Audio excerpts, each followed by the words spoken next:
education. Sorry.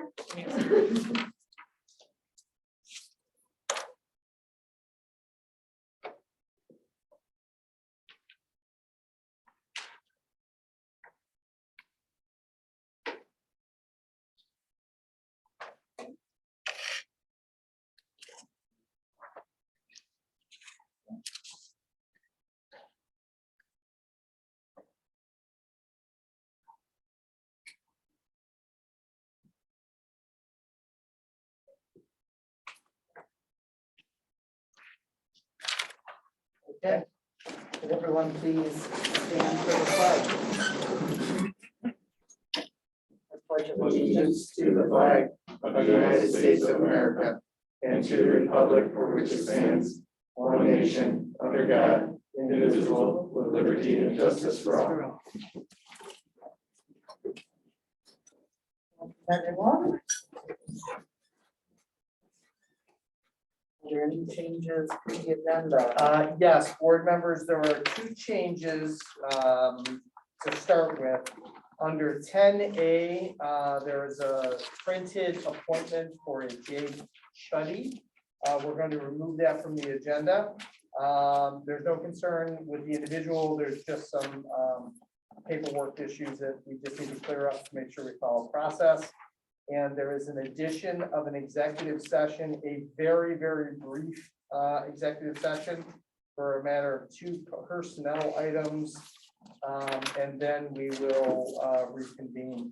We can step into the library for the exec for the personnel issues. Shouldn't be more than just 3 or 4 minutes. Do I have a motion to approve the agenda with the changes? Second. Motion by Bob, second by Carrie. Are there any questions? All in favor? Aye.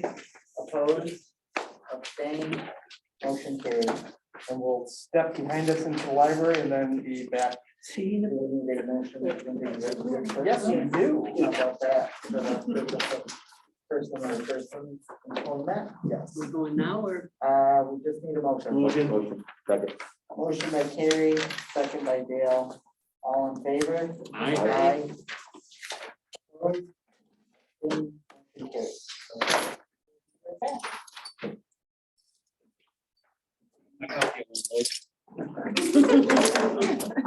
I even moved it over to that side. It's this is the only thing I have that's perfect. Except the breeze I got. Oh, you need, I can run your mask. Oh, yeah. Should have said so. I'm sorry.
We're unmuted again. A motion to come out of executive session. So moved. Second. Motion by Sue, second by Barb. All in favor? Aye. Opposed, abstained, motion carried. And then we need to amend the agenda. We need a motion to amend the agenda for 4B, 10E, and 10F. Motion. Motion by Brad, second by Riverdale. Yeah. Are there any questions? All in favor? Aye. Opposed, abstained, motion carried. Okay. And we'll start out with our audit presentation. We're, Mike is gonna try and pull it up here. This is Mary Young from Love's McCormick. They completed our audit in early October in the city number area, and finally we're able to hit the agenda with it. So Mary will do the presentation and let Mark know what it's like. Perfect, thank you, Marcy. Yeah. Thanks, Karen. Hi, everyone. Nice to see everyone again, and this time in person. I don't think I was not in person last year. I think we were still locked down. But anyway, so yes, as Karen said, this is the presentation of our audit for the external audit for the year ending June 30th, 2021. And we can go to the next slide. So what we're giving to you today is the auditor's report on the financial statements. It's an unmodified opinion, also known as a clean opinion. It's the highest level you can obtain. So very thankful and happy that we were able to give you that unmodified opinion. Then the auditor's report that's required by government auditing standards. And we had no matters or findings under those auditing standards. And then the auditor's report on compliance for each major federal program. And on internal control required by the uniform guidance. This is required because you spend over $750,000 in federal funds every year. So it's a requirement that you have a single audit, as it's called, under the uniform guidance. And you can see you had about $9.9 million in federal funds this year, compared to almost 15 million last year. And the decrease was the amount of impact aid that was used or spent in 2021 versus 2020. You are considered a low risk auditee, which means you haven't had any findings in the past 3 years. And then we are required to test at least 20% of your federal funds. So we tested your impact aid. It was the largest program that you had the most money in. It's about $7 million, about $7.5 million, and about 77% of your total federal funds. There's also a data collection form, which is required to be uploaded to the federal clearinghouse that lists all the federal funds you have, and if there were any findings, which there weren't, would list those as well. We prepare that, Karen certifies it, so that has been filed. Then we have your extra classroom activity schedule, which shows the additions and deductions for your class clubs. And you can see beginning that position was at 54,000. Then you ended up with about 54,000 in fundraising contributions coming in, about 47,000 going out, with an ending net position or amount of cash in all the clubs of about 61,000. And then there's the communication with those charged with governance and the management letter, which I'll talk about in a few minutes.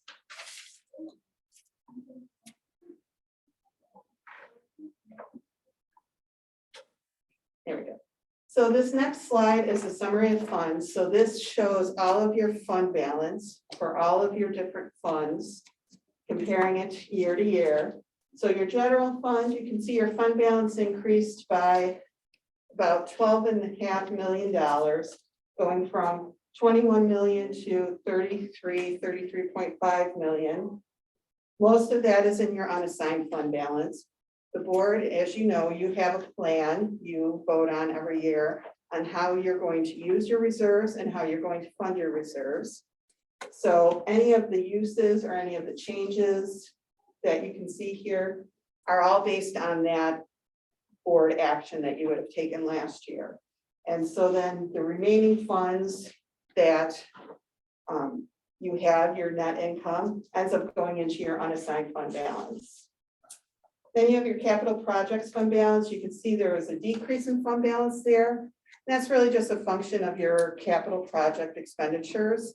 You spent about $18.8 million on your capital project in 2021. So your fund balance, capital project fund balance did decrease. Special aid, you had a little bit of deferred income. Basically, you received the cash, but you hadn't spent it yet. So you had a little bit of deferred revenue there. That'll be cleared out in 2022. And then school lunch decreased there. School lunch did transfer some funds to the capital project for their portion of some of the capital projects. So we saw a decrease there. That service stayed the same. And then you'll see this miscellaneous special revenue fund. That's new this year. There was a new government accounting standard, Government Accounting Standard 84, that was required to be implemented. And this is basically your scholarships, the value of the scholarships that you have. So that brings you down to about 43 million in fund balance for across all the funds.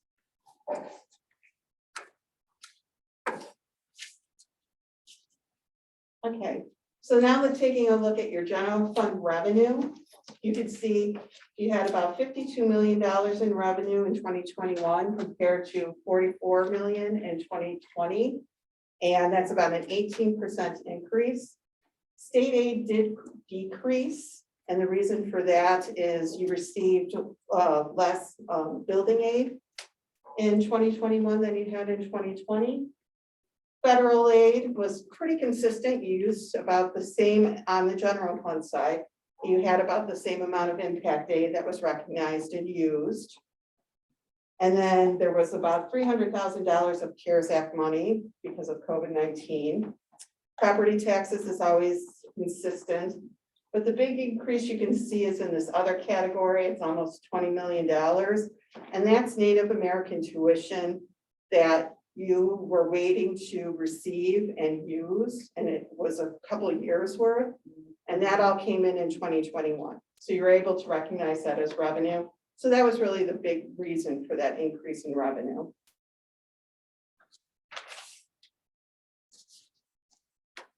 General fund expenditures increased about 4.4%.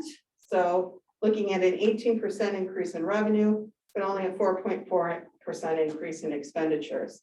Salaries increased. It was a function of your raises and your collective bargaining agreements. Retirement systems, that's your TRS, teacher retirement system, and employee retirement system, required contributions. And the TRS rate had increased in 2021. So that increased the payments there. And then health insurance, you have health insurance increases, and then also any new employees who may have gone on the health insurance rolls. And then payroll taxes and other is just a function of the, that's some of your workers' comp or your insurance or just your FICA. So that really is tied a lot to the salaries.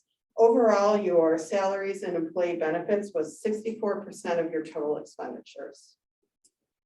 Debt service is your required principal and interest payments. So those we know and we're expecting. And then both BOCES services, you did request fewer services from BOCES this year than you had in the previous year. And then transportation and other went up a little bit. You did buy some buses. You did have some more expenses on the transportation side. So that brings us to the 38 million in expenditures. And then the parts that I've talked about so far, the fund balance, the general fund expenditures and revenue, that's all on the fund basis of the financial statements. This is the government-wide summary. So this is all of your funds together. It includes your fixed assets, your capital assets with the depreciation, and your debt and any other liabilities that you might have for TRS or ERS or for your other post-employment benefits. So this is really like a full accrual basis of counting here. So we can take a look at your current assets, and there was a decrease there, and a lot of that is just the timing. You did have a lot of expenditures in your capital projects, which is going to decrease your cash. Capital assets increase because, again, once you're spending on those capital projects, that's increasing your capital assets, net of the accumulated depreciation. Pension, OPEB, and deferred resources, we kind of combine these all together. There is, depending on the year, there could be an asset, like last year there was a TRS asset. This year it's a liability. So we find it easier if all these pension and OPEBs, we kind of just show the net change year to year. So you can see that it changed about $1.3 million. And this has to do with you receive actuarial reports, which have to do, depending on the mortality rates or interest rates or discount rates, that'll fluctuate these liabilities. And you can see the net change there of the 1.3 million.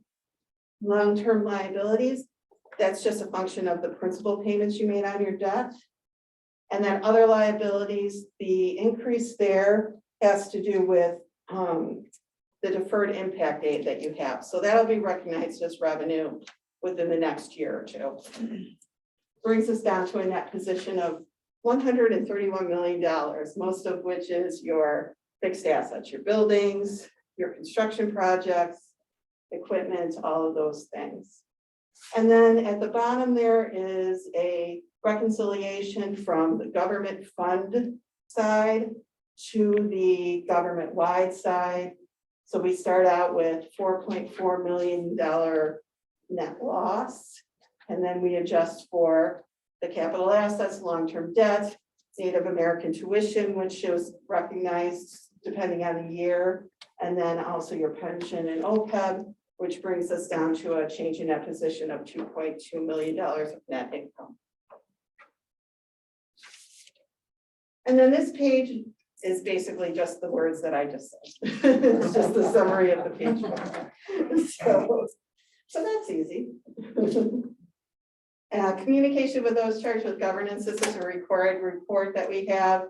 We are required to point out to you that you were required to adopt GASB 84 fiduciary activities. There will be a few more GASBs coming up, which I'll go into in a minute, but that was required to be implemented as of June 30th. Any accounting estimates within the financial statements that we think we should bring to your attention include the capitalization and depreciation of capital assets, unearned revenue, which usually has to do with the Native American tuition and impact aid, count the value of your employees' vacation and sick accruals, other post-employment benefits, and the net pension position with your TRS and your ERS liabilities and any of those related disclosures, and then also your reserves. The more important footnote, Sorry. that's okay. That's okay. The more important footnote disclosures are note 2, which talks about the adoption of GASB 84.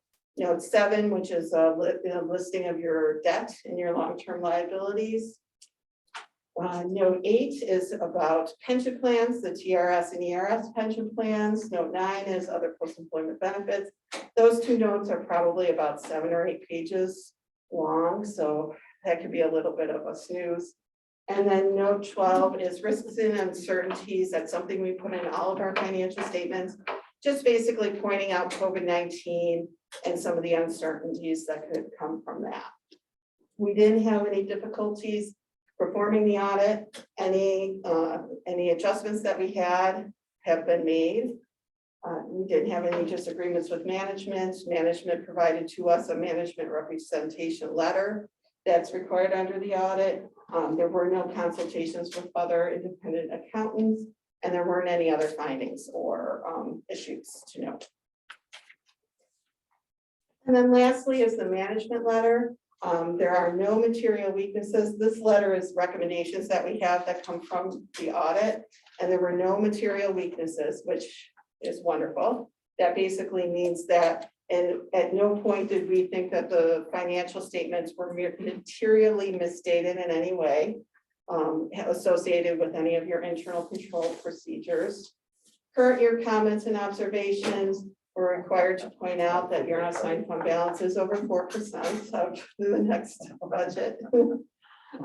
Capital assets, I still believe I'd have to provide Karen with a list of the assets that we did find as part of the audit that'll have to be given to your third-party company to be added to your fixed assets and start to depreciate. And then just some extra classroom activities, making sure, and I know it's been hard because kids haven't always been here and it's been, you know, hybrid, so different times during 20 and 21 where kids weren't here and things were remote. But just reminding the faculty advisors that students should be signing off on the forms, they should be signing off on the forms. Just making sure you're working with the central treasurer to make sure that everybody's approving everything that they should be approving. And then informational points, we've got 2 new government accounting standards coming up, leases, that's going to be implemented June 30th, 2022. And we'll work with management on that to get some of your lease documents and figure out the implementation of that. And then GASB 96, which is set to implement the next year, 2023. And that has to do with subscription-based software, cloud-based software, and how to record those types of agreements. So, and that's it. Does anybody have any questions?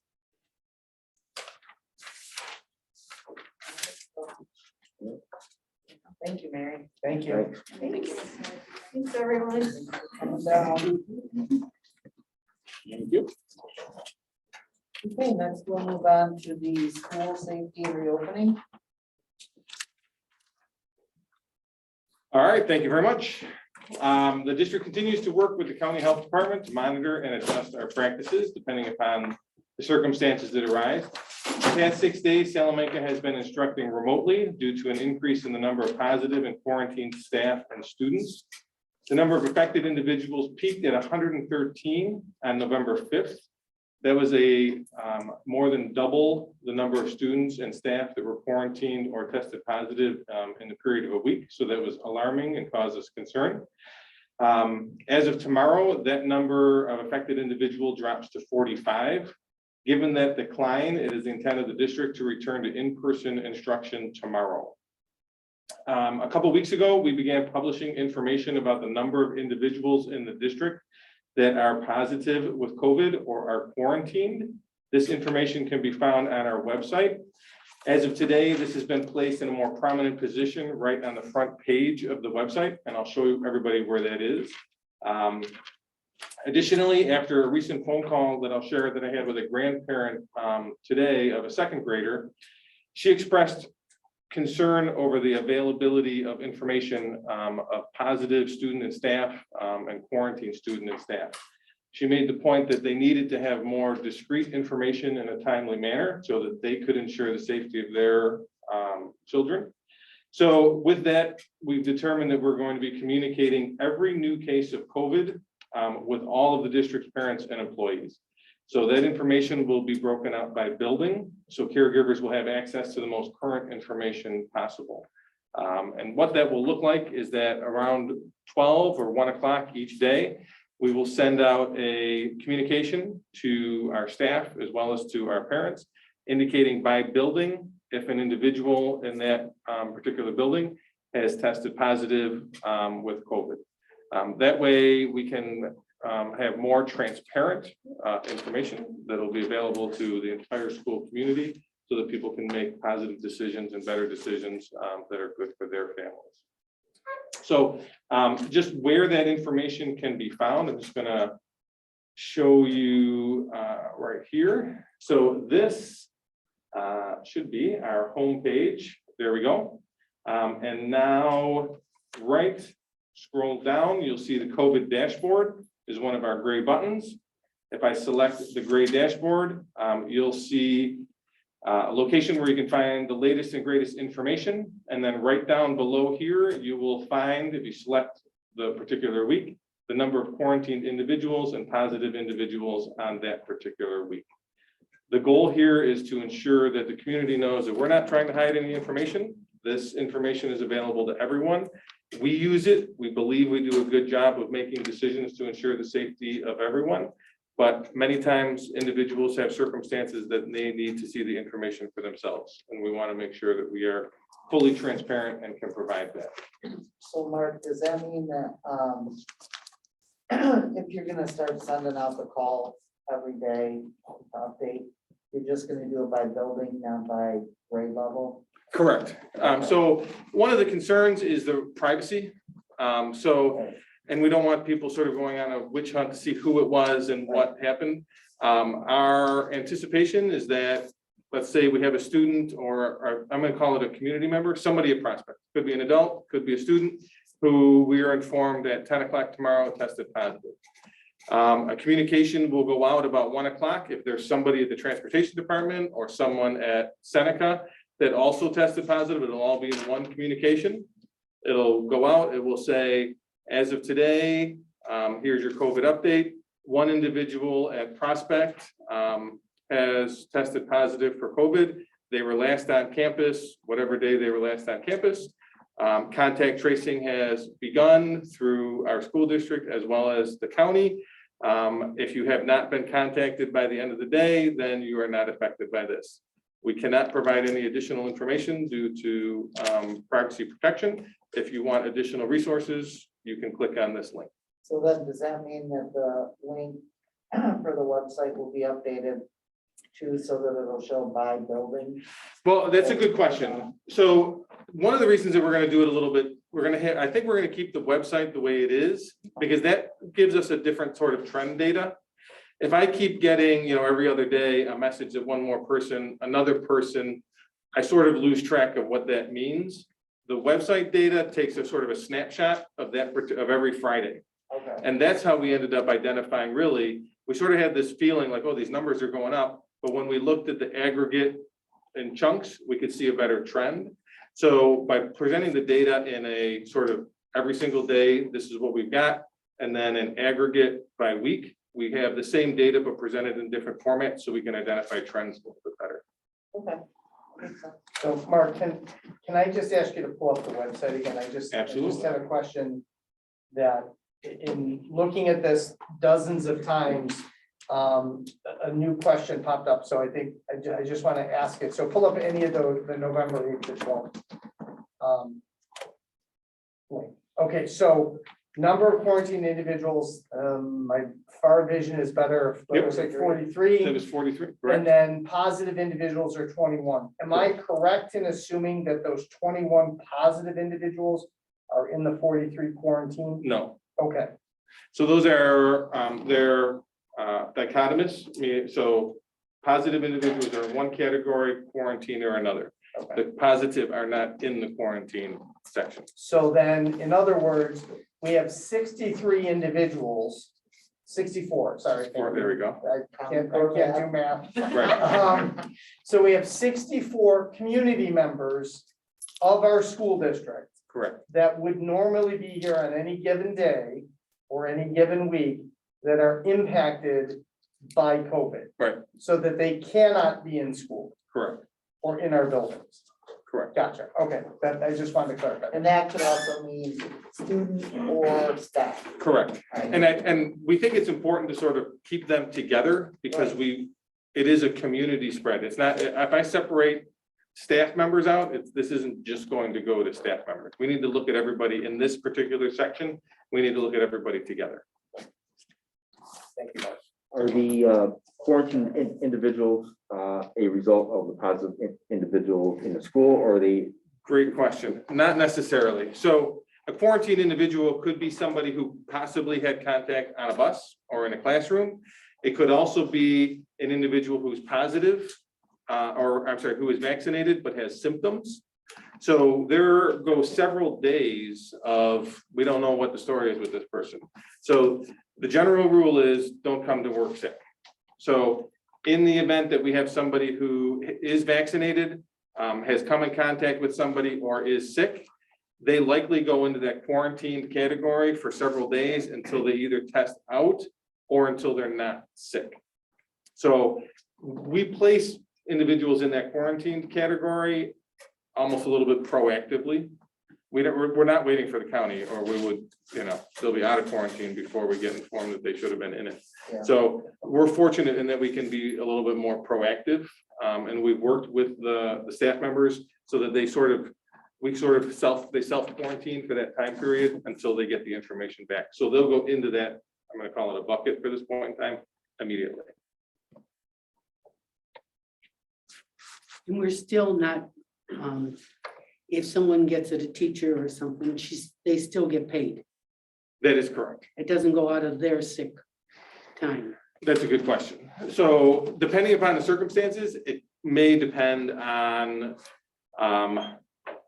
it's gonna depend a little bit on the circumstances. If it's an employee who can work from home, we've been working with the association so that they can continue to work from home. If it's an employee who's sick and can't work from home, then they would take a sick day and it would go against their rules. Okay, I thought we had voted that. Many of those expired in June 30th. With some of these impacts that are coming up, I anticipate the personnel committee is probably going to see another request. I'm gonna say we may have to start thinking about that. How did I do, Mr. Haley, today? All right, I got the thumbs up. Beautiful. Okay, thank you very much. Any other questions? All right. Before we transition, just a comment, because it's still on the same topic. With our testing clinics, tomorrow will be the third week that we're hosting a Cattaraugus County testing clinic. As we know, individuals can choose to be vaccinated. We support their choices. They can choose to be tested. We support those choices too through the county, or they can choose to be tested independently, and we also support that. I do want to give a shout out to a number of individuals. Mr. Haley is here. Julie Creed, our nurse manager, is here. Is not here. Josie Hubbard in our business office, personnel office, is not with us this evening. The three of those individuals have been literally burning the midnight oil 7 days a week, trying to make sure that we faithfully identify individuals who might need to be tested. We have over 448 employees at any given moment in time, including our substitutes, our coaches, and or other individuals that we pay to be part of our Salamanca family. This is a tremendous lift on the part of Ray, Julie, and Josie, as well as our building principals and our buildings and ground staff. And I just want to personally thank them. This has been a monumental effort. And we've done a pretty remarkable job of tracking people down. Staff can, if they're vaccinated, they don't need to be tested. If they want to be tested, they're unvaccinated. It's every Wednesday. It's in my office for privacy. I vacate my office, so I'm not sitting there watching. And then in the afternoon, it goes to Prospect, where the Prospect staff can have access without disrupting their day or needing to take time off. If they choose to do it independently, we're not giving them release time. It's on their own time. There's a growing number of individuals that's getting much smaller each week that are choosing to be self-tested through another independent provider. That number is getting smaller. Our clinics will still be open even next week, Wednesday, when students are not in the buildings, or over the winter, Christmas, holiday season, or beyond. So it's Wednesday, no matter what, unless there's a blizzard and a snowstorm, then we'll cross that bridge and come to it. But the effort it's taken for Ray and Julie and Josie to get to this point is really, truly intense. So I just wanted to publicly thank them. Thank you. All right. Next, we're gonna move on to our presentation for insert by Dr. Wheeler. All right. Let's see there. Okay, so I'm just going to give you a brief update on a conference that I had the opportunity to attend about 3 weeks ago. It's NCERT. NCERT stands for the National Center for Education, Research, and Technology. It's actually a somewhat closed group. It's comprised of 85 superintendents from throughout the United States and Canada.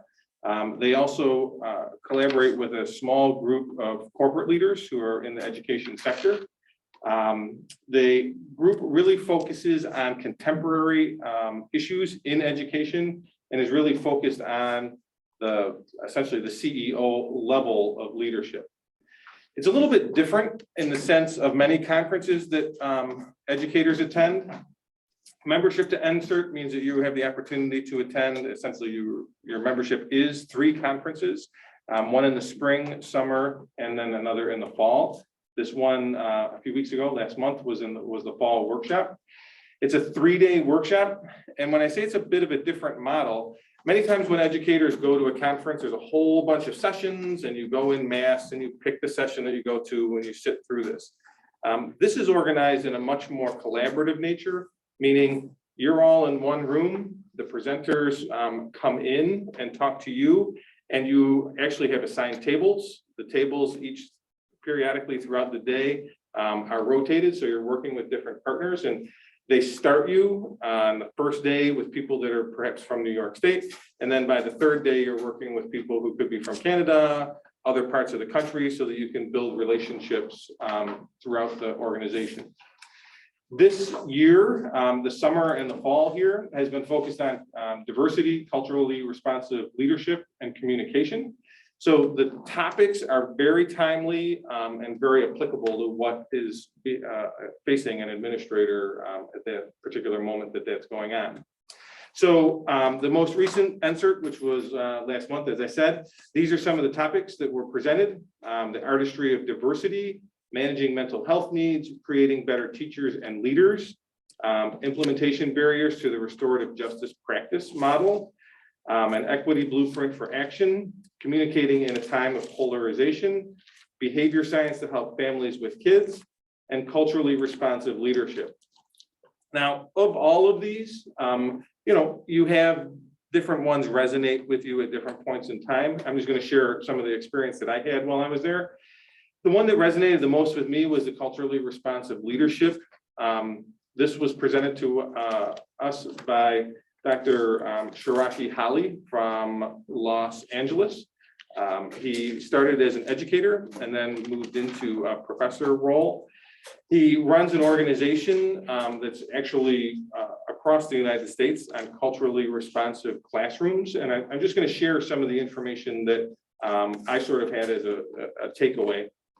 And a lot of this isn't necessarily new information for our teachers, but one thing that I like is that when you go to some of these conferences and it's a national scale and you see things that you're doing back here in Salamanca, it just affirms that you're doing the right thing. And then there's always like, oh, well, here's the next step of where we can go. This is something that I've taken away. So these are some of the things that, as I said, they resonated. That for our students, there's multiple ways of perceiving reality, and that many times they're influenced by the location of a person in the social order. We need to consistently be affirming the view of students that come from different and diverse backgrounds.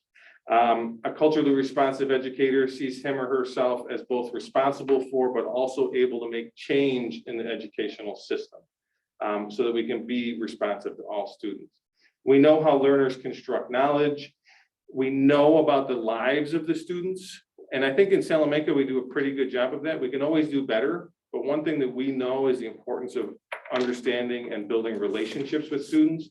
And that helps us to then build on what students know. And that's what really that last category is we use his or her information about students to help design instruction so that they, around what the student can do. Many times, and we probably all experienced in school, the school does a great job of telling you what you don't know. And then they'll tell you again what you don't know. And what you really learn many times in some schools is what you don't know.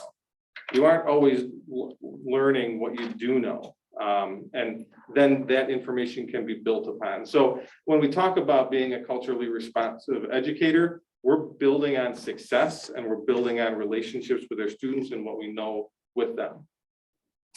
It was interesting to see, the latest and greatest sort of underserved populations. We see Native Americans, African Americans, Mexican Americans, Hawaiian Americans, and Asian Americans. And one of the other big takeaways was, always go 4 deep. So when we say Asian Americans, what are we actually talking about? Are we talking about all Asian Americans? Are we talking about economically disadvantaged Asian Americans? Are we talking about male economically disadvantaged Asian Americans? And that helps us to better tailor the instruction and better tailor the changes that we're making in an organization. And then another, which I thought that this was just a great graphic, because we always talk about diversity, and many times we think of diversity as what things look like, right? And we sometimes confuse race and culture with diversity. But this was a great way to simply look at diversity and what he calls the rings of culture. And it starts with you and your ethnic culture, and then it works up through everything from your orientation, your socioeconomic status, your religious, your gender, and your age culture. And one thing that was interesting is that there was a lot of discussion about the most prominent and significant cultural differences that occur in schools between teachers and students, which in many cases is age. And you don't always think of that as being a big cultural diversity, but our educators are many times 4, 5, 6 times older. Is that possible? Yeah, it is. I just want to make sure. Than the students that they're interacting with. And we need to understand and recognize that there are definitely cultural differences just between the ages of individuals. And then, and we need to then be able to recognize that and affirm some of those differences. So in summary, some of the big things, the big takeaways was the disconnect between race and culture. Race is not a behavior, culture is behavior. And we need to move beyond the surface of what we're seeing. We need to be responsive to each one of those particular rings. And sometimes we need to just simply articulate those rings of culture. There was a lengthy discussion about de-Blumenbaching your environment. And Blumenbach was the, I guess we'll call him a scientist, way back when, who determined what the most attractive race was. And it was determined that Caucasians were the most attractive race. And we see that science, so to speak, as it was broken down into races, we see that all over the place. And, there were consistent images from contemporary marketing that we realized were really sort of Blumenbach focused. They were all Caucasians. It's very difficult to find a superhero who isn't Caucasian. It's very difficult to find, the joke was even Mr. Clean is a bald white guy, right? So that's when we talked about de-Blumenbaching your environment, is we need to make sure that we're making an effort to have other cultures and some diversity that's represented in your teaching environment. And then it really got a little bit deeper, where we talked about how ethnic culture is where the soul is. And that's what really matters, because that gets down to what the heart of the individual is. And when something is cultural, we need to validate it and affirm it. And then we need to build a bridge around it. And then we also, talked about how we need to be giving students opportunities to practice what fancy is called situational appropriateness, or code switching, right? When students talk to each other, it's different than when they talk to an adult. And there's some stresses and there's some controversy around that practice, but in order to be successful, you need to be able to reflect the environment that you're in. So sometimes it's necessary to actually have an opportunity to practice that. How do we talk to people during an interview compared to how do we talk to people when we're sitting at McDonald's? So that was the basic overview of the conference itself. There's another one that's coming up in the spring. We're not exactly sure where it is or what the topics will be, but there were some really positive things that I took away from it personally, and I'll be working with Penny to see how we can expand on that and share that with more people. Awesome. Does anyone have any questions for Dr. Beeler? Thank you for sharing that. All right, my pleasure. And next, we have our public hearing, and special meeting and vote on December 14th. Okay. So thank you very much. Mine will not be nearly as exciting as Dr. Beeler's was, but we'll give it a shot. On December 14th, we have a property acquisition referendum for the district. In particular, we have on the referendum agenda to purchase 32 through 34 Hoy Street. That's a double lot, and you can see that's in the bottom right-hand corner right here. And this is the Dollar General over here by my cursor. Also 44 Hoy Street, which is this one right here, the white one with the white house with the black shingles. Then we have 52 Hoy, which is the bottom house here, closest to the Housing Authority offices over there. And then the last one is 50 Hoy Street. These 4 parcels are owned by 2 separate individuals or 2 separate entities. But they all came together at the simultaneous time to have the potential for the voters to approve acquiring these properties and the corresponding leases through the Seneca Nation. In particular, the 3 houses that I mentioned first, 32, 34, the double lot, 44, and 52 Hoy, for a total aggregate cost of $160,000 for all 3 houses. And the lots plus the associated lease costs through the nation and the closing costs. 50 Hoy Street is for a total cost of $61,000 plus associated lease costs and the closing costs for the property. For the voters, there is no impact to the tax levy. There will be no increase to the tax levy. And this will be paid for from existing funds, reserved and budgeted items for this purchase. For those who are wondering, well, we're going to purchase these properties with voter approval, what will happen to that site? Initially, nothing. This is simply a referendum to acquire the parcels and the leases. And it does not allow us to do any additional renovations or upgrades to those facilities. That would require a separate referendum vote, whether it is in May or a future date that the board might set. Some of the possible uses could be, of course, additional amenities to Betts Park, including parking or storage or site spaces. It isn't terribly large to put athletic fields or practice areas on, but it is contiguous to the park, which is attractive for the school district to acquire additional properties for future site development. Who can vote? Well, the voting will occur on December 14th from noon until 9 p.m. in the high school gymnasium. You must be a registered voter through the Seneca Nation Clerk's Office on their enrollment rolls, or through Cattaraugus County Board of Elections, or through the school district's voter registration rolls. You must be 18 years of age on December 14th, or of course earlier. And you must be a district resident of the territory or the school district for 30 days prior to the vote. So as of Sunday. So this will occur on December 14th in the high school gymnasium. Because there is no bonding or there is no indebtedness occurring, it's simply a majority vote, 50% of voters who vote plus 1 voters. Yes, sir. You can register anyone that's going to be 18 now through December 30th or through the 14th, if that's what you want. But you can start registering them now and they will be eligible to vote.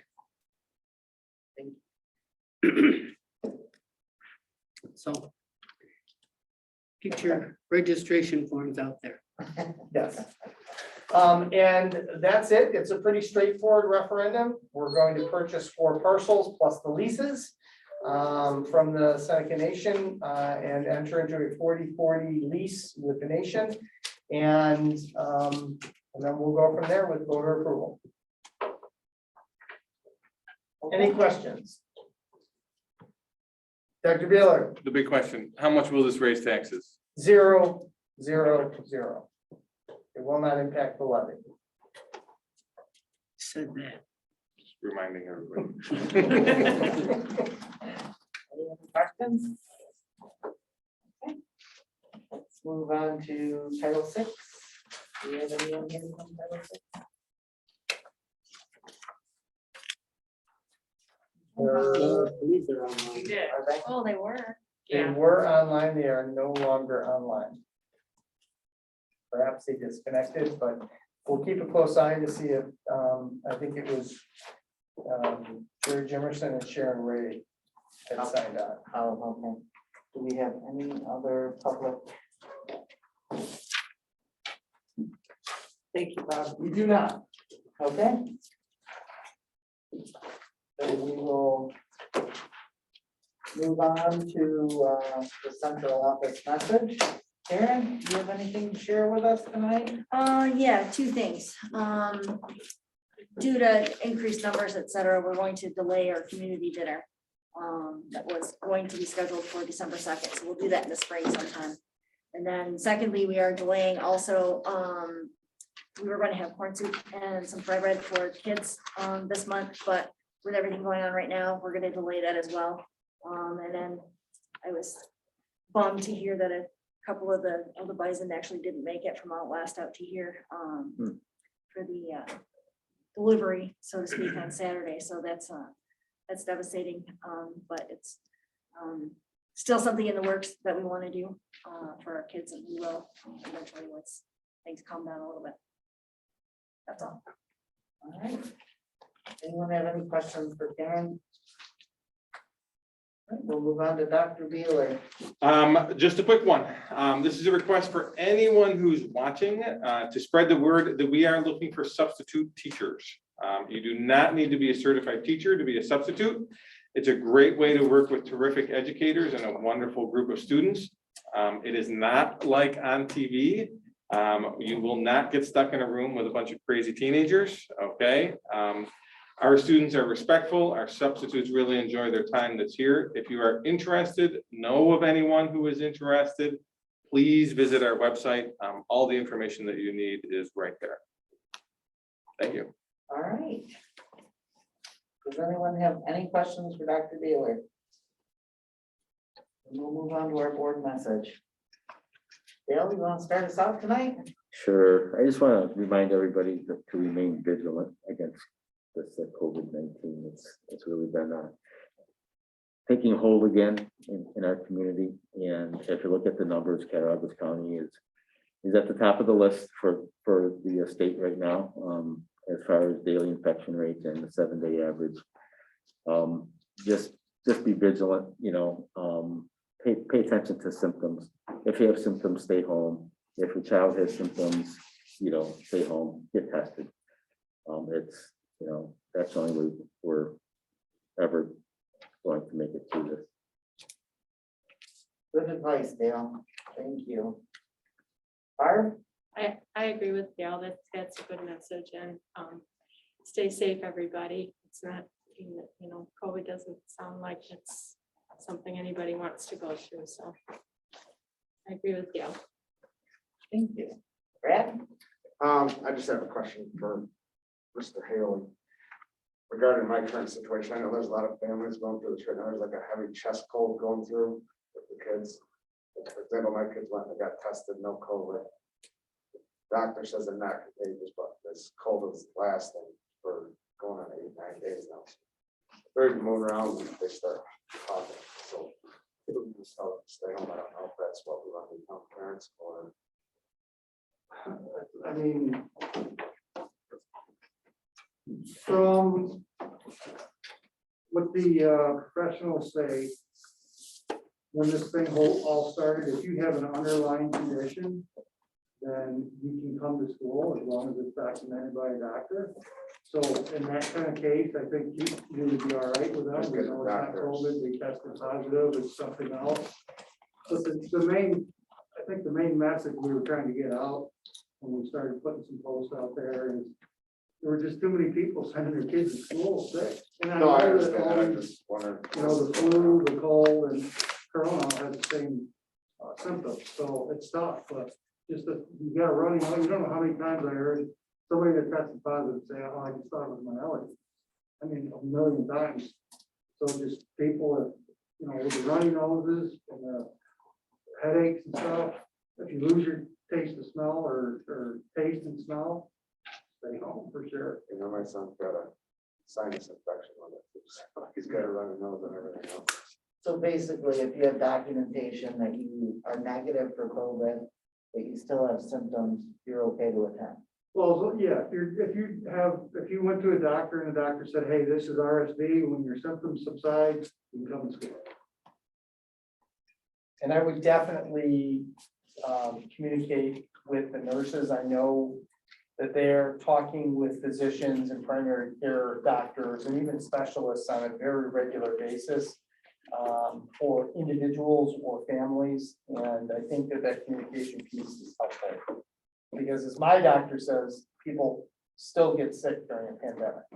There are things that happen, and we have, our nurses are doing a tremendous job of trying to triage kids and faculty members too, so hopefully that helps. And if it prolongs, then we have other supports in place if kids are sick medically, but not COVID positive and need to be out for an extended period of time.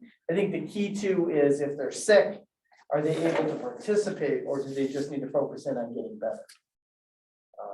So, Well, even if it's not COVID, what was a couple of years back when we had influenza that was going around, that we were trying to make sure everybody stayed home for that too, because it was spreading and people were just getting sick. So, you know, it's one of those, how contagious is it that you want to make sure you're keeping your kids home if you think they could spread it to others. I don't know. Every case is different, you know. Okay. Yes. I would just like to agree with the sentiments of Dale and Barb as well. Just be safe, and just to add one more onto that, it's just the holidays. Really double think about, you know, how you're going to plan. Just try to keep yourself and each other safe. Gary? Yeah, I got some questions. We'll just get right into it. With our positivity rate so high in the past couple of weeks, and us at 11% right now on a 7-day rolling average, why are we bringing the kids back to school?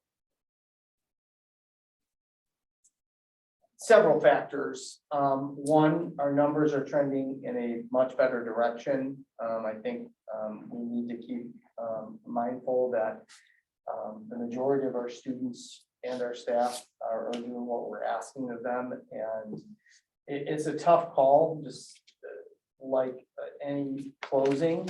We get to a point, we get the amount of data that we can, and I tell parents the same thing that I will tell them if it's inclement weather back before COVID.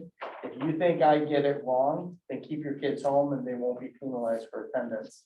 But I think that this is getting to a point where I'm deeply concerned about the quarantines, and most people who are quarantined are not terribly ill. And I say that in a broad sense.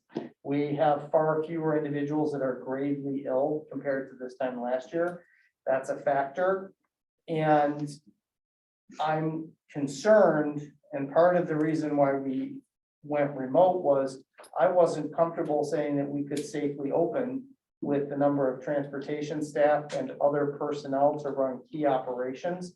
That was as much a factor to close and to go remote as the number of cases.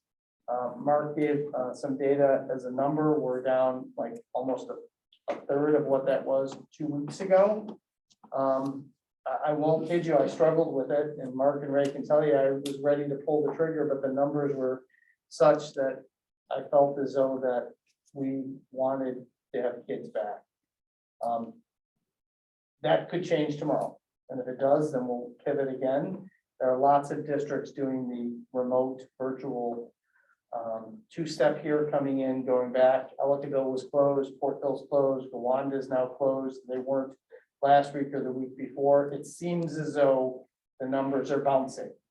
And what we do know, without getting too much into the weeds, is that we track each case, and we're still seeing the preponderance of cases and exposures happening outside of schools. And I guess the second point that we've drilled down as early as today, the number of individuals who are positive appear to be significantly less vaccinated individuals. Well, 70-30. And the other thing to go along with that is, like, if you look at how many positives we have today, we have 8. If you look at how many positives we had 2 weeks ago, there were a few more, it was 13, but we haven't been in school for, what, 7 or 8 days? So that just shows you right there that it's not, when people are saying people are catching it in school, it's not, because we basically have, there's a few more, there are a few less, but for the most part, we haven't been in session and the numbers are the same. So, How come the teachers had to come, but the students weren't in school? Yeah, the fair question, couple of reasons. We've talked with a number of staff, we've talked with the administrative unit, both recently and historically. And a large number of the staff have indicated that they prefer to teach remotely from their classrooms where they have all their stuff. I'm not aware if an individual had expressed an individual specific hardship to the building principal. If they did, then we would address that with that individual employee, as Mark had mentioned. We've been extremely liberal and accommodating if there are circumstances that warrant it. But a large number of the staff have expressed that they prefer to teach from their classrooms. The second part to that too, Sue, is there are a number of staff members that can't get internet in their homes. And we had during the pandemic when we couldn't have people here, people teaching from their vans. So, that's an issue that we continue to monitor and watch with the building principals, with our administrative team, with our teaching staff. Because I was a little concerned about that. Okay, you kind of touched on 2 of the things that I was going to continue to ask is, one, what about the schools around us? What are they doing? Closing. A lot of those schools are closing as their numbers spike. Some schools have seem to have less of a preponderance of exposure. I'm not quite sure why. But throughout the last several months, we talk regularly as building and district leaders about what's happening in our own community. There are 3 things I think that are significantly concerning. The number of staff members that are not instructional staff that can absolutely completely bring everything to a standstill. Transportation is a tremendous issue. Everyone is terrified about transportation. There are districts in our region who have shortened the school day because they can't get kids to and from school because they have so few drivers to begin with, but also if an outbreak occurs in transportation, it's devastating. Food service is a secondary cause, not so much a concern for us as of yet, but that has impacted others. And the loss of adults to fill in when our regular staff aren't here. So none of those are instructional positions, but if we don't have enough of those bodies, we can't safely operate. And that's part of why we're closed. Every district is a little bit different. Portville, for example, it started testing staff months before everybody else got up. And there are still districts in Western New York that have not started testing yet. I will say this, and I'm not criticizing the science or the methodology. I'm just simply saying we are testing significantly more people, which is why individuals are becoming more positive and then subsequently quarantined. I'm not suggesting that's a bad thing. I'm just saying that if we're testing 2 or 3 or 400 more people a week, in our own experiences in our district, we're going to see those numbers increase dramatically. Okay. Another one, Sue kind of brought it up already. I was going to ask about why we had staff in the building. And even on tonight's agenda, we have our remote working policy that we're looking to approve. So that kind of goes back into last week we went virtual for the kids, but we still had staff here when we're looking at adopting a remote working policy. Seems kind of hypocritical. Well, we didn't have a previous remote policy and we don't have language in our collective bargaining agreements that allows us to have staff work remotely. And without getting into a lot of the minutiae of the contractual discussions, there are some individuals who don't want us to go remote, who want us to be open. And we're still working through some of those who had MOAs previously that are expired. And as Mark had mentioned, I suspect we'll have those conversations again. If an individual presents a hardship to their principal, if they present a specific concern, we address those on an individual case-by-case basis. We'll still continue to do that. I don't have, we set an admin leadership team today, the four of us, and we had a lot of hard, difficult conversations, and we didn't have answers to some of them. We just don't. And I wish I did, I wish I had more answers about what do we do for an individual who wants to be at work, who doesn't have internet and can't teach, but has to be home quarantined, but they're not sick. That creates an obstacle and a hardship for us when we have an individual who wants to be here, who isn't sick, but is now quarantined because of an exposure. Lots of wrinkles here. Okay. And then another one I wanted to bring up is the perception of what we did last week. We sent kids home virtual. We made staff come into the building to teach.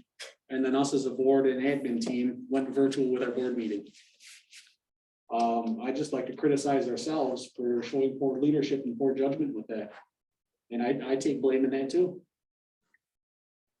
We asked our staff to come into the building and still work, but yet we went virtual with our board meeting at the drop of a dime. You know, I think we're all to blame for that one. Lapse in judgment, it probably wasn't the greatest idea, probably wasn't the best course of action to take. And again, I think that showed poor leadership on every single one of us. I think it's a fair criticism. Yeah, I think it should be a policy that if staff are in the building, then a board meeting takes place in person. That should be the norm. And you're right, we need to take ownership of that.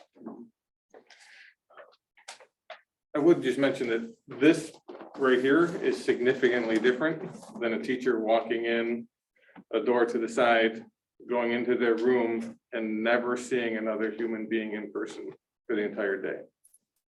So when we talk about safety, you know, we believe that an individual can walk into their office or their classroom and maybe there's another person in there, but most likely there's not, unless they choose to interact with someone else. So it is different than this right here. Right now, we've got an awful lot of people in a space, whereas many of the teachers want to be in the environment where all of their educational resources are, high-speed internet, the cameras, their textbooks, you know, and they believe, and I believe, that they can do so safely, especially when they can come in pretty much any door by themselves and walk right to their classroom. So it is, you know, we also just want to take that into consideration as well when we look at the big picture there. Well, that also goes into my point too. We're meeting in person and tomorrow we're bringing 1,000 kids back into our buildings. So when we look at the leadership aspect, I feel like this is appropriate. If we're willing to bring all the kids back into our building tomorrow, there's no reason why we should have met virtually tonight. Right.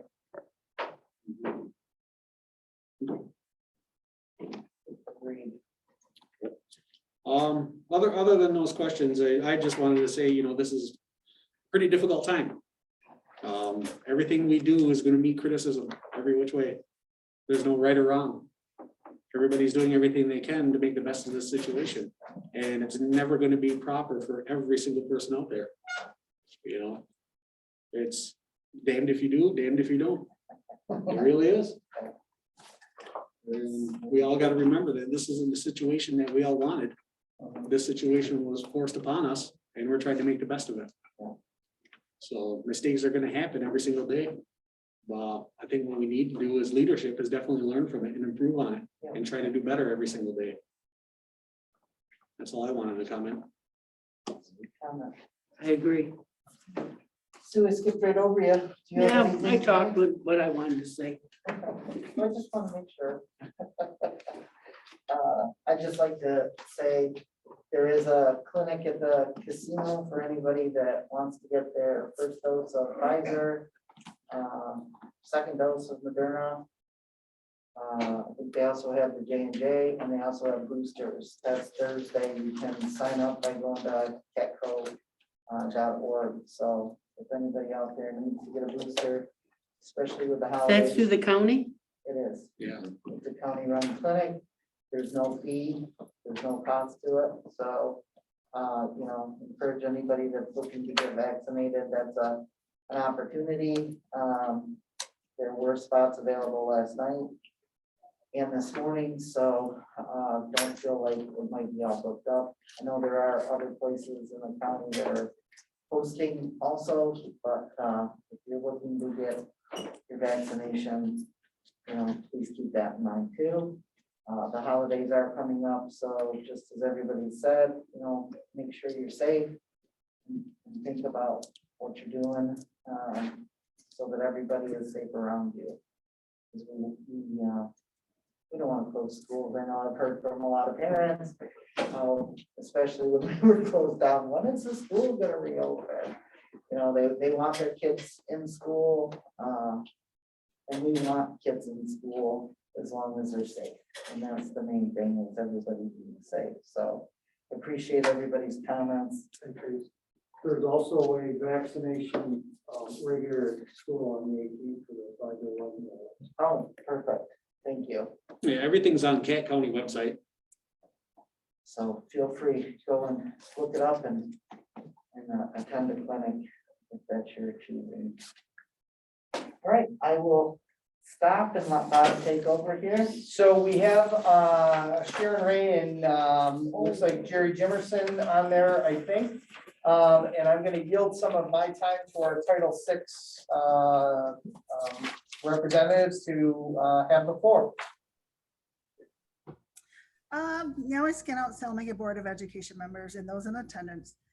Jerry Jane Jimerson, myself, Sharon Ray are here representing the Title VI Indigenous Parent Committee. And during the November Title VI meeting, the committee discussed and passed a resolution to support of a policy recommendation to the Board of Education.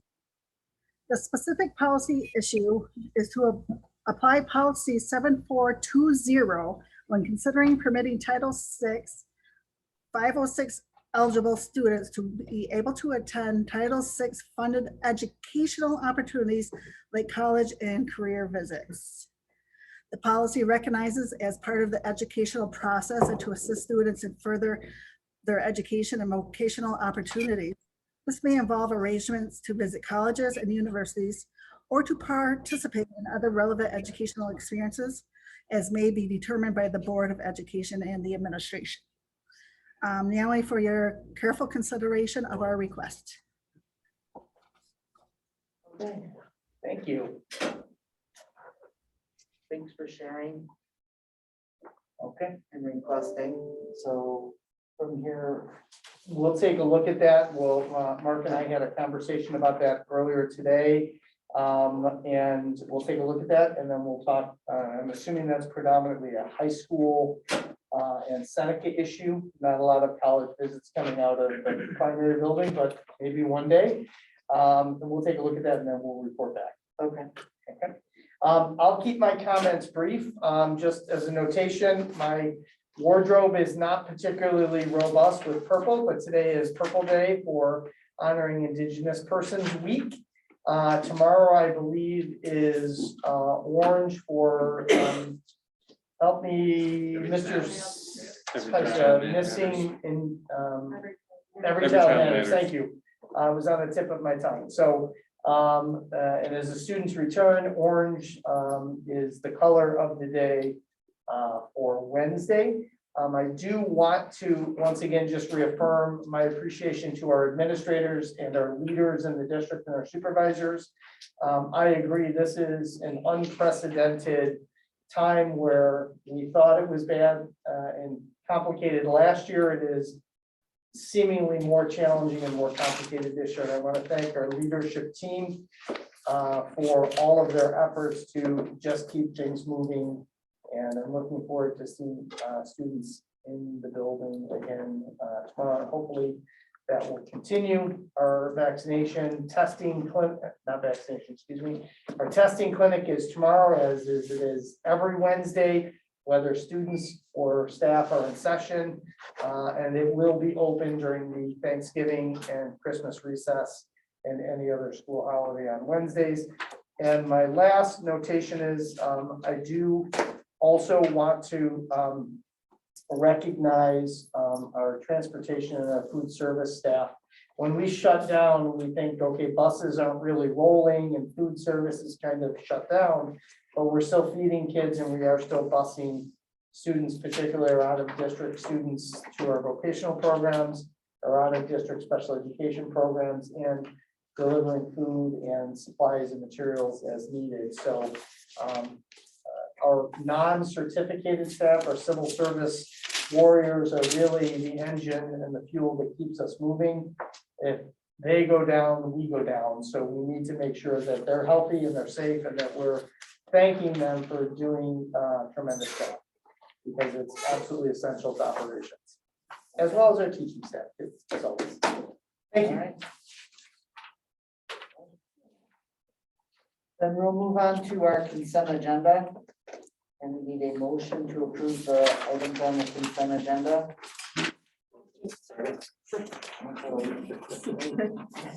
Motion by Brad, second by Barb. Are there any questions on any of the consent agenda items? Yeah, I had a question. Okay. Karen, can you explain to us why we're losing money now on the cafeteria food program? Because it's really just like running a business. Your startup costs are enormous. And to get that all, get everything started, bring on extra equipment, extra, foods that, maybe we're buying a giant jar of spice that, is gonna last for 6 or 8 months. So it's just because we're cooking from scratch, there's a lot of extra costs right now.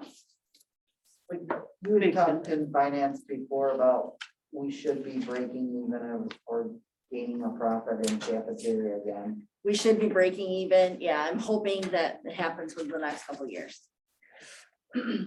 Maybe even before that. That's the goal, is to make that before that. Yeah. Well, and to be clear, It was- so our actual loss is only $7,000, right? Yeah. Yeah. Yeah, it's not very much right now. And part of that is because we received additional money from the federal government. They gave every school district, the federal government is crazy sometimes. They just throw money out like it grows on trees. They gave every school district additional money because they assumed that every school district lost money in food services because of COVID. So even though we made money, we still got more money. So we got an additional, I think it was $83,000.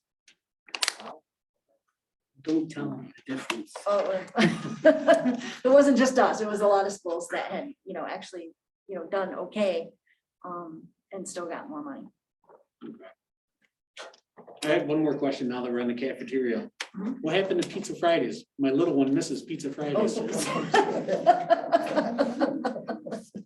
We're trying to get kids to try different stuff. Oh, Pizza Friday. That's not how any of this works. Monday through Thursday, the teacher. Remember, I don't have kids. all right, I was just asking. No, but we Pizza- seriously, part of it is to really, to try to get the little ones especially to try different things. Yeah. And then hopefully they continue that throughout their lives, to not be afraid to try something. The food is really outstanding, truly. And the Warrior Burger is still on. If you've not experienced the Warrior Burger, that is something. That is outstanding. Well, maybe for one of our board retreats. There we go. Possibly, yeah, we Cakes, could do too. that. And we'll have pizza for Carrie. Not just for me. Let's throw in a Pizza Friday at least every now and then. Here ain't no guy. We can make that happen. I'll see what I can do. Do we have any other questions?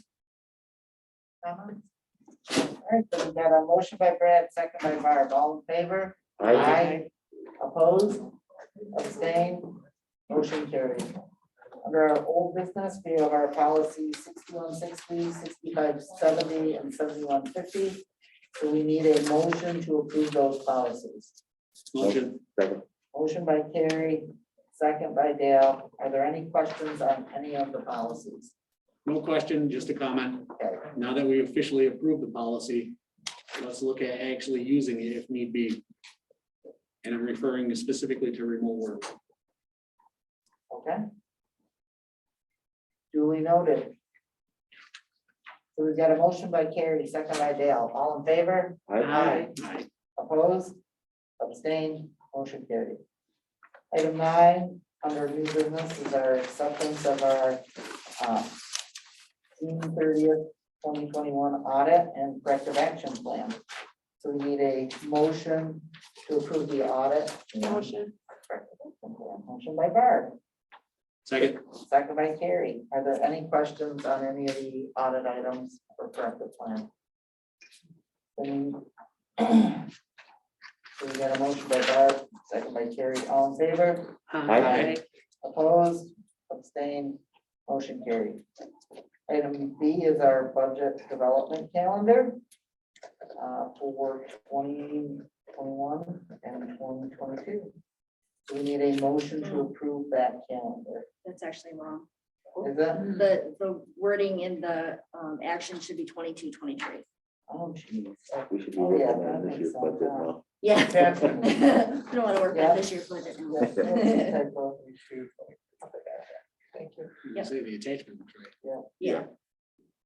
So correction, we need a motion to approve the 22-23 budget calendar.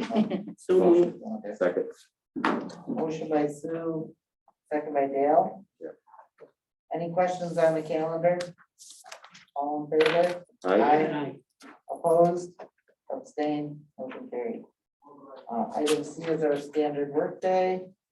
With the attachment showing the hours for specific employees. We need a motion to approve the standard workday for the ERS employees. Motion. Motion by Brad, Second. second by Jess. Are there any questions? All in favor? Aye.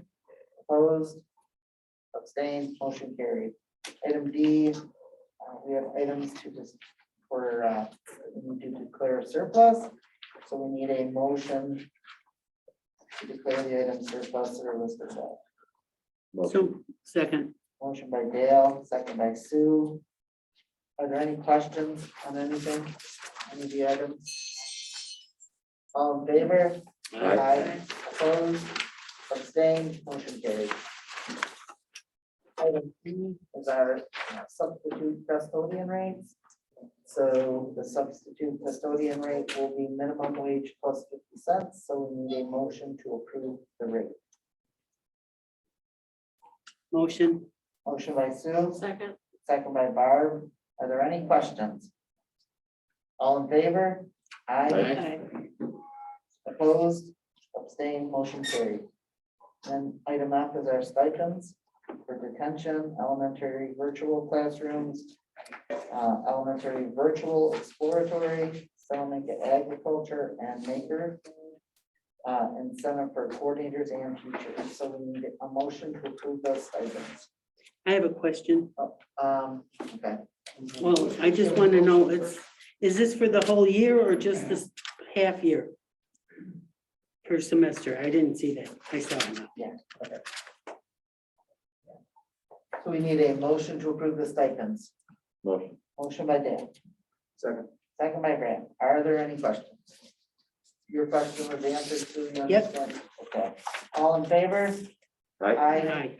Opposed? Abstained? Motion carried.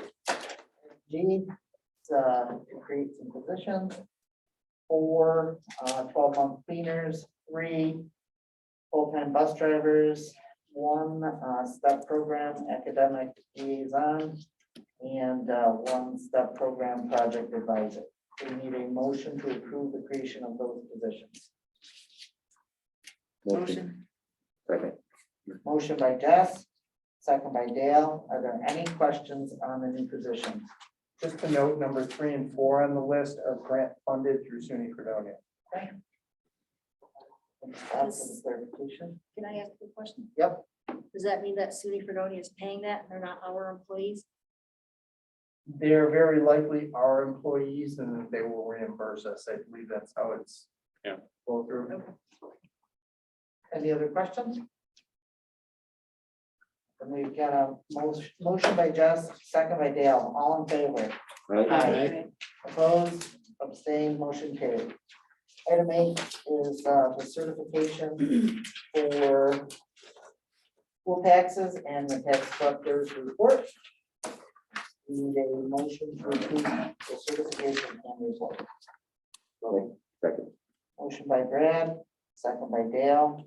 Are there any questions? All in favor? Aye. Opposed, abstained, motion carried. Item I is our reserves use and funding for June 30th, 2021. So we need a motion to approve all of the reserve use and the funding amounts. Motion. Motion by Carrie, Second, second by Sue. And Karen, do you have any comments on any of the reserve fundings? This is all per the established policy that is in place. And it's the annual funding that we always do after the audit is concluded. Does anybody have any questions for Karen? All in favor? Aye. Aye. Opposed? Abstained? Motion carried. Item J is a new commitment fund. So we need a motion to create a commitment fund for the purpose of retirement award liability reserve. And a commitment fund for the purpose of turf replacement. So we need a motion to approve both of those new commitment funds. Motion.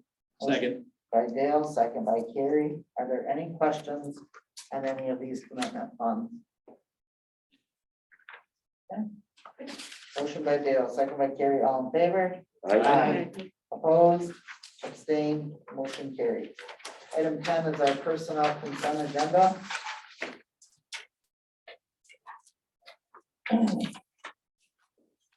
Item B is, we need a motion to approve the personnel consent agenda. Motion. Motion by Barb, second, second by Sue. Are there any questions? All in We favor? might have to change that, where it says EA, I think we changed that with moving, we removed, Justin Chuddy from a volunteer. Chudy, right. Chudy, thank you, sorry, from a volunteer appointment, and we'll revisit that next meeting. It'll be section 10A, since we changed something, since we Right. did that. Well, we already amended it though, right? Yeah, but on my resolution, it said 8A, I have to change it to 10A. Oh, I'm sorry. That's Okay. okay. So do you need a motion for that, or? you're okay with the change in your motion, correct? Other than Sue? Okay. And we have a motion by Barb, second by Sue, all in favor? Aye. Aye. Opposed, abstained, motion carried. In introduction of. We have several individuals, a few are here today, so let's start with Ms. Pavone for a 10-year introduction. One individual and one in person for tenure. I'll start with Jeffrey Schneider. Here in the purple. Jeffrey has been a great asset to Prospect Elementary. He's always willing to go above and beyond to meet the needs of students. Jeff implements student IEPs with fidelity and ensures that students' needs are being met. He collaborates well with the teachers and teams he works with. Supported behavioral needs within the building, giving additional strategies when needed. If there's additional time in the schedule, he also provides academic interventions to other students through RTI. This year, he is the department chair for the special education department at Prospect.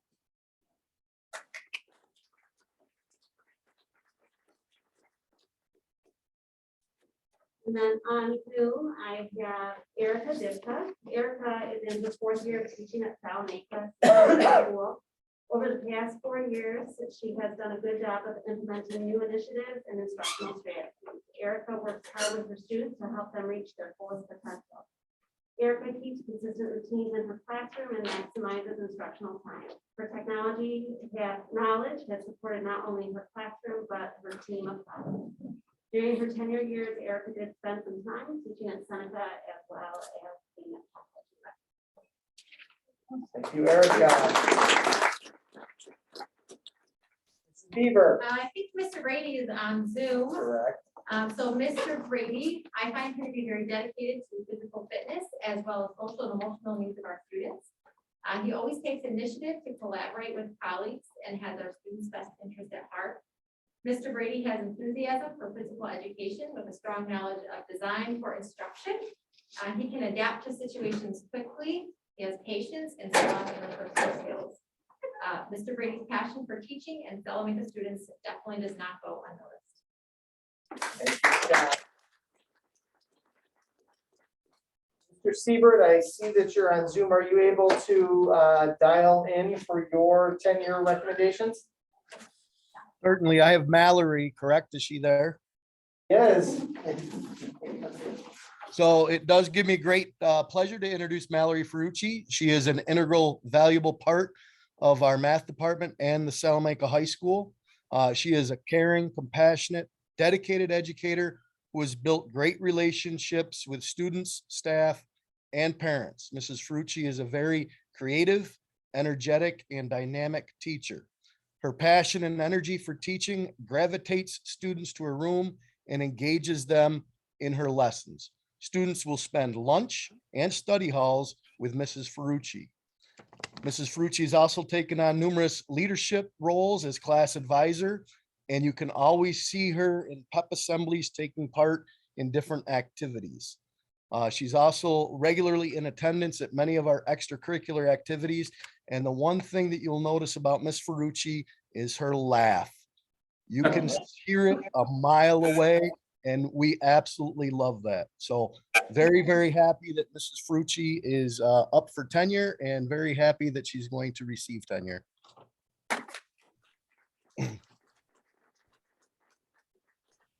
We have one individual who was unable to join us today, Mrs. Nannon for tenure. Oh, no, she's if I could, she's on via Facebook. Oh, okay, She's all not right, there, Dr. but- Mueller. All right. So I am very pleased to introduce, I'm going to say Becky 2.0, because Becky was with us prior in the high school as an English teacher and a librarian. She departed for a short amount of time and then returned to us as an ELA coach, which she has been for the past 4 years. During this time, she's led the development of curriculum maps, a new writing program that we've put in place. She's been an integral part of several of our district-wide initiatives, including our Mozano academic vocabulary, our data-wise meeting and data review processes, the development of our district-wide education plan, the day-to-day coaching of our instructional staff, the development of proficiency scales, the teacher clarity playbook.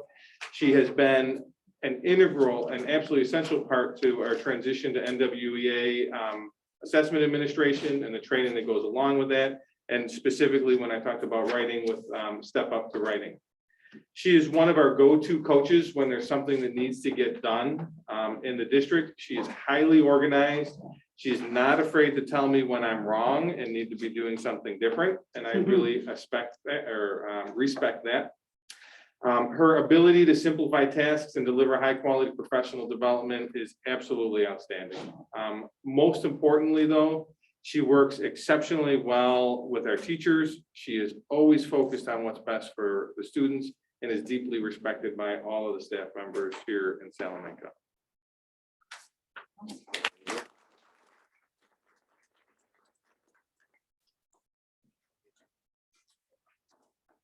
I think that's it for tenure appointments.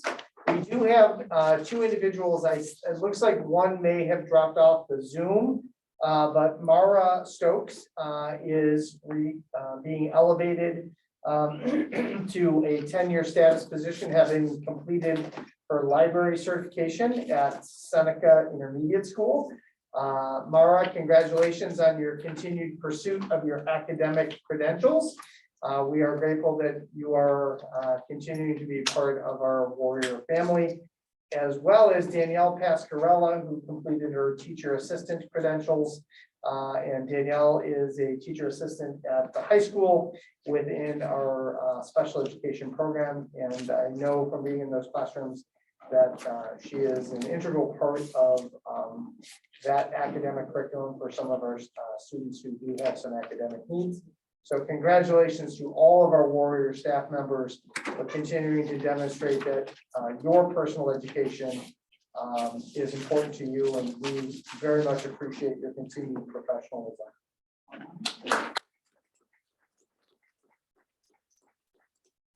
Mara is on, and she just said, thank you so much in the chat.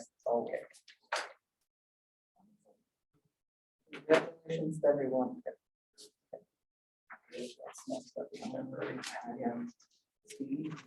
Steve, yes. Okay. Next up, we have, for the special meeting vote announcement, the election chairperson, alternate election chairperson, inspector of election, and election chief election inspector, and substitute inspector of elections. So we need a motion to approve all of the items and the amount per day. Motion. Motion by Dale, Second. second by Barb. Are there any questions? All in favor? Aye. Opposed, abstained, motion carries. And then we have the signed copy, I'll know that's your copy. Item 10E is our unpaid administration leave, so we need a motion to approve that. Motion. Motion by Dale, Second. second by Carrie. Are there any questions? I think I should probably just, you should probably just read that. Oh, do you want? Be it resolved upon the recommendation of the superintendent, the Board of Education approves the continuation of an unpaid administrative leave of absence for a particular person, which began on November 8, 2021, due to non-compliance with Section 10 NYCRR 2.62. Those are the COVID testing regulations. We got a motion by Dale, second by Carrie. All in favor? Aye. Opposed? Abstained? I Motion- abstain. You abstain? Who One was, abstain. who was, Brett. okay, thank you. Yeah, 6 in favor, 1 abstain, motion carried. And then item F is paid administration leave of absence. You want that read too? It resolved that upon the recommendation of the superintendent, the Board of Education approves the paid administration leave of absence of a particular tenured person from November 1st, 2021 to November 5th, 2021. So you need a motion? Motion. Motion by Dale, Second. second by Brad. All in favor? Aye. Aye.